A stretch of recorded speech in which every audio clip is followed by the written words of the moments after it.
स्वागत है आपका मेरी इस वीडियो में। आज इस वीडियो में हम मौर्य साम्राज्य के बारे में महत्वपूर्ण प्रश्नों पर चर्चा करेंगे जो हर कॉम्पिटिटिव एग्जाम के लिए जरूरी होगा। तो फर्स्ट क्वेश्चन है आपका, यूनानी साहित्यकारों द्वारा सेंडोकोटस तथा एंड्रोकोटस से किसे संबोधित किया गया। यूनानी जो साहित्य में दो वर्ड थे, सेंडोकोटस और एंड्रोकोटस, यानी कि किसके लिए यूज़ किए गए ये।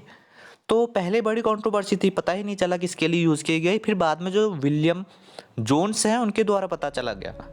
तो विलियम जोन्स के द्वारा पता लगाया गया कि यह शब्द चंद्रगुप्त मौर्य के लिए प्रयुक्त किए गए थे। किसके लिए? चंद्रगुप्त मौर्य के लिए। किसके द्वारा? विलियम जोन्स के द्वारा।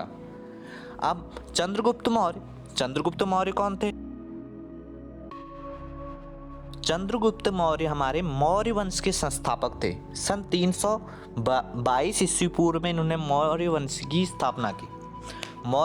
स्थापना की। ईस्वी पूर्व जो है ईस्वी से उल्टा चलता है, जैसे कि हमारा 2021-22 चलेगा, वैसे ईस्वी पूर्व 2021 ईस्वी पूर्व से 2020 ईस्वी पूर्व बाद में आएगा, यानी कि उल्टा चलता है। आप सभी को पता भी होगा ईस्वी और ईस्वी पूर्व में अंतर। तो 322 ईस्वी पूर्व में इन्होंने मगध साम्राज्य के जो घनानंद है, नंद वंश का जो सम्राट था, उसे हराकर अपनी मौर्य वंश की नींव रखी थी। यानी मौर्य वंश के संस्थापक कहेंगे वो भी चंद्रगुप्त मौर्य है। कब रखी थी? 322 ईस्वी पूर्व। किसे हराकर रखी थी? घनानंद को हराकर रखी थी। किस वंश की समाप्ति की थी? नंद वंश की समाप्ति की थी। अब इनकी जो वो है पेशा, ये किस पेशे से थे? तो कहते हैं जैन बौद्ध ग्रंथ में तो पता चला है कि यह क्षत्रिय थे। जैन बौद्ध ग्रंथ कहते हैं कि क्षत्रिय थे, और ब्राह्मण और मुद्रा राक्षस जैसे साहित्य में पता चला है कि ये और शूद्र थे। तो इसमें भी बड़ी कंट्रोवर्सी है कि ये किस कास्ट से, किस जाति से रिलेट करते थे। तो इतना हमने पढ़ा चंद्रगुप्त मौर्य के बारे में। सेकंड क्वेश्चन आता है, चंद्रगुप्त मौर्य का सेल्यूकस निकेटर से युद्ध कब हुआ। चंद्रगुप्त मौर्य का सेल्यूकस निकेटर कौन था? सभी जानते होंगे, सिकंदर का सेनापति। जब सिकंदर चले गया था भारत छोड़कर, तो तब भारत पहुंचने से ही पहले चले गया था, तो उसने जो तक्षशिला का क्षेत्र है किसे दे दिया था? सेल्यूकस निकेटर को। तो युद्ध कब हुआ पूछा गया है, तो 305 ईस्वी पूर्व में युद्ध हुआ। किस किस के बीच? चंद्रगुप्त मौर्य और सेल्यूकस निकेटर के बीच, और इसमें विजय हुई चंद्रगुप्त मौर्य की। ठीक है, अब इसमें संधि भी मैं बता देता हूँ, इसी से रिलेट कई क्वेश्चन बन सकते हैं। तो आपका समय बर्बाद किए बिना मैं कई क्वेश्चन आपको बताऊंगा। तो संधि थी जो, इस संधि में संधि हुई क्योंकि चंद्रगुप्त मौर्य विजय हो गए थे सेल्यूकस निकेटर से, तो संधि हुई। तो संधि की महत्वपूर्ण बातें ध्यान रख लीजिएगा। जो राजदूत था मैगस्थनीज, वह इनके दरबार में है। किसके दरबार में? चंद्रगुप्त मौर्य के, जिसकी पुस्तक इंडिका भी है। अभी आगे चलेंगे उसके बारे में भी बताऊंगा मैं आपको। और दूसरी शर्त थी, 500 हाथी जो थे चंद्रगुप्त मौर्य ने दान में दिए। किसे दिए? निकेटर को दिए। अब जो हारे उसी को तो हम दान में देंगे। तो चंद्रगुप्त मौर्य ने सेल्यूकस निकेटर को 500 हाथी कहा जाता है कि दान में दिए। तीसरी संधि हुई, जो 4 प्रांत काबुल, कंधार, हेरात, मकरान थे, वह उन्होंने दे दिए। किसने दे दिए? सेल्यूकस निकेटर ने। किसको? चंद्रगुप्त मौर्य को। और सबसे शर्मनाक संधि कहा जाता है सेल्यूकस निकेटर के द्वारा जो हुई थी, उन्होंने अपनी पुत्री जो हेलेना था उसका विवाह किसके साथ करा दिया? चंद्रगुप्त मौर्य के साथ करा दिया। तो ये संध्या हुई थी, इन्हें हमें ध्यान में भी रखना है। नेक्स्ट क्वेश्चन आता है हमारा, अर्थशास्त्र पुस्तक किससे संबंधित है। अर्थशास्त्र जो पुस्तक है वह किससे संबंधित है? तो अर्थशास्त्र पुस्तक, पहली बात, लेखक का नाम भी हमें पता होगा, सबको पता होगा ज़्यादातर, तो चाणक्य थे। चाणक्य किसके लेखक थे? तो क्वेश्चन तो ये सीधे नहीं पूछेंगे कि अर्थशास्त्र पुस्तक के लेखक, कितना सिंपल सा। आजकल क्वेश्चन का पैटर्न बदल गया है। अब ये पूछ रहे हैं कि अर्थशास्त्र पुस्तक किससे संबंधित थी।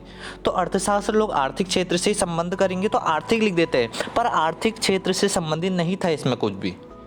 यह थी राजनीतिक विषय पर आधारित। किस विषय पर आधारित थी?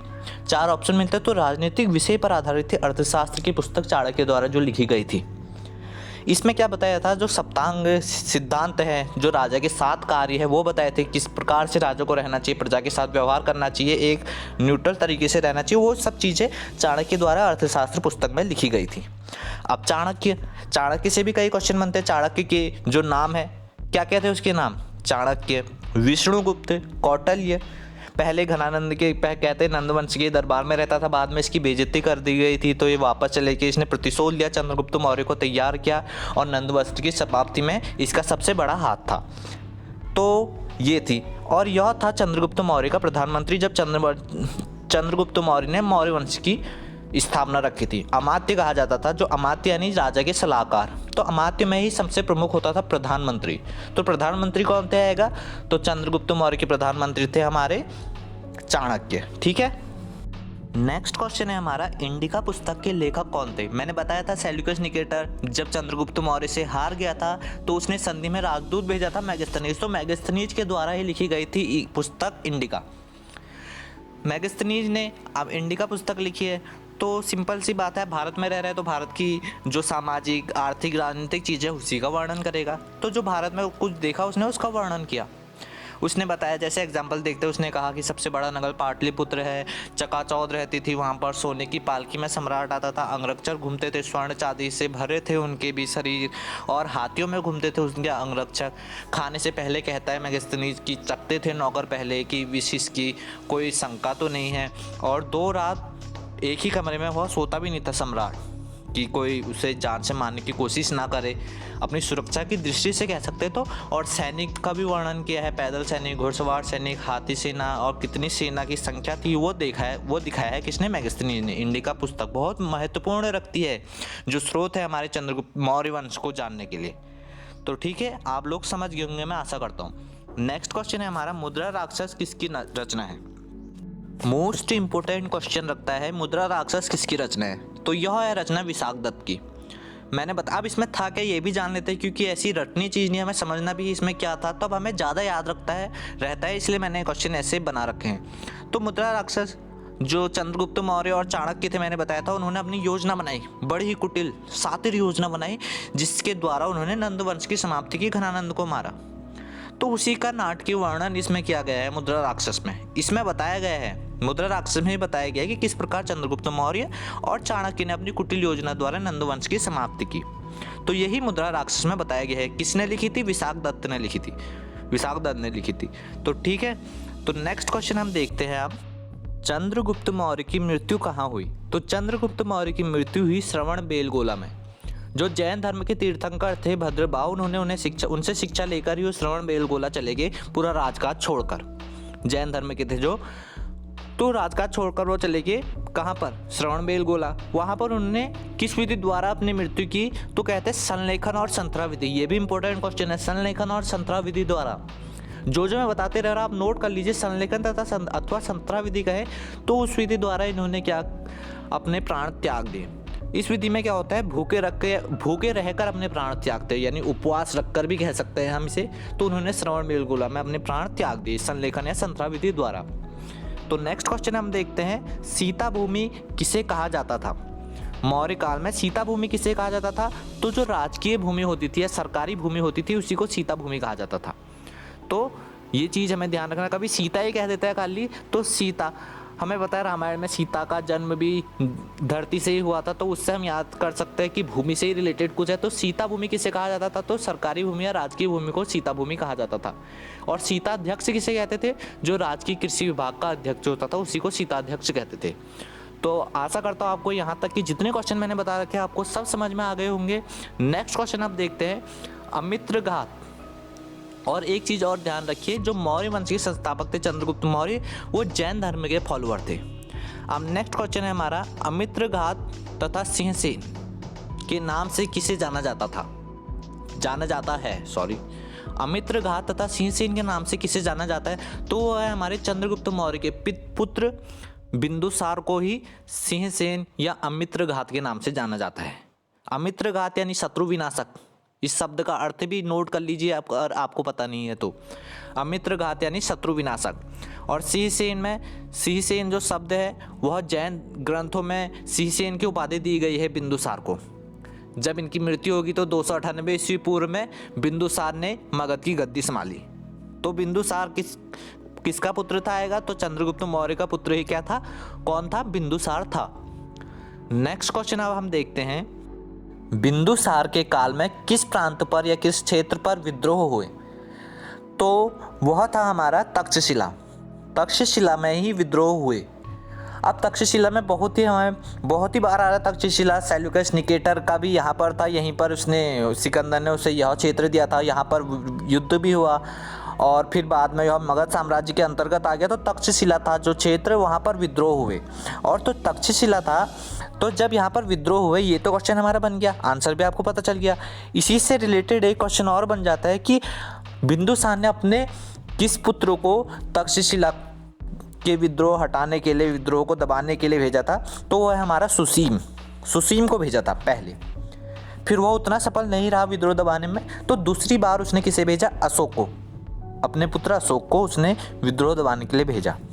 और अशोक उस विद्रोह को दबाने में सफल भी हुआ। तो यहीं से अशोक की जो काबिलियत है का पता चलता है, जब उसने तक्षशिला का विद्रोह दबाया था।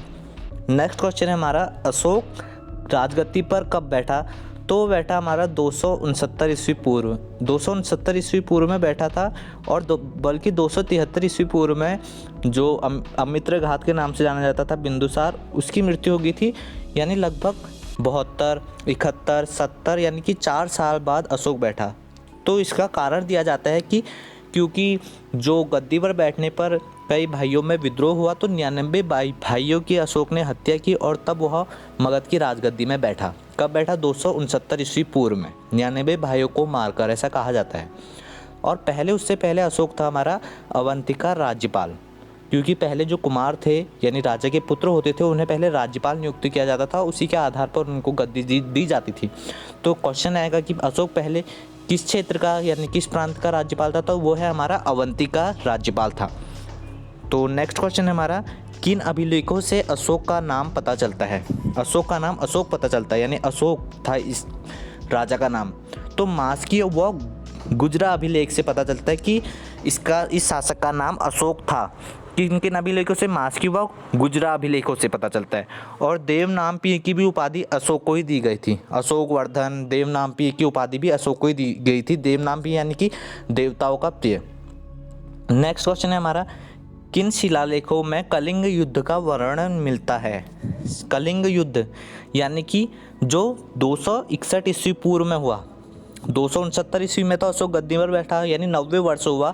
261 ईस्वी पूर्व कलिंग का युद्ध। अब ये किस शिलालेख में मिलता है? तो अशोक के 14 शिलालेख थे। पहला था पशुबलि का विरोध किया था उसने। और 13वां सबसे इम्पोर्टेंट है कि जो है हमारा कलिंग युद्ध का वर्णन करता है।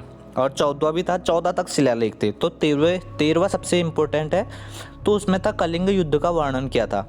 कलिंग युद्ध कब हुआ? तो 261 ईस्वी पूर्व हुआ। कलिंग की राजधानी थी हमारी तोसली। तो इसी के चलते मारकाट को देखते हुए उसने बौद्ध धर्म अपना लिया था और मारकाट छोड़ दी थी। और कहा जाता है यहीं से पतन था बौद्ध धर्म का। फिर उसने महामात स्थापित किए, स्थापित नहीं, जो रखा, एक पद रखा जो धर्म का प्रचार करेगा। तो इसी में एक क्वेश्चन और बन जाता है, किस बौद्ध भिक्षु द्वारा अशोक ने प्रेरित होकर बौद्ध धर्म अपनाया? तो यह था हमारा उपगुप्त नामक एक बौद्ध भिक्षु था। इसी से प्रेरित होकर इसने बौद्ध धर्म अपनाया। तो हमारा बौद्ध धर्म का फॉलोअर था और इसी ने महामात की स्थापना की और श्रीलंका में अपने पुत्र महेंद्र और संघमित्रा जो पुत्री थी उसे बौद्ध धर्म के प्रचार के लिए भेजा। नेक्स्ट है हमारा, अशोक के अभिलेख किसके द्वारा पढ़े गए? तो अशोक के अभिलेख पढ़े गए थे हमारे जेम्स प्रिंसेप द्वारा 1937 में। ब्राह्मी लिपि कहते हैं। और लास्ट क्वेश्चन है हमारा, अंतिम मौर्य वंश का राजा। अंतिम मौर्य वंश का राजा कौन था? तो वह है हमारा बृहद्रथ। बृहद्रथ के ही सेनापति ने उसको मारकर, पुष्यमित्र शुंग ने उसे मारकर शुंग वंश की स्थापना की थी। तो ये सबसे इम्पोर्टेंट क्वेश्चन है। अंतिम मौर्य वंश का राजा कौन था? तो वो है हमारा बृहद्रथ, जिसके सेनापति पुष्यमित्र शुंग ने उसकी हत्या कर मौर्य वंश का जो समाप्ति की, मौर्य वंश की समाप्ति की। तो इसी तरीके से मेरी वीडियो में बने रहिए। Thank you.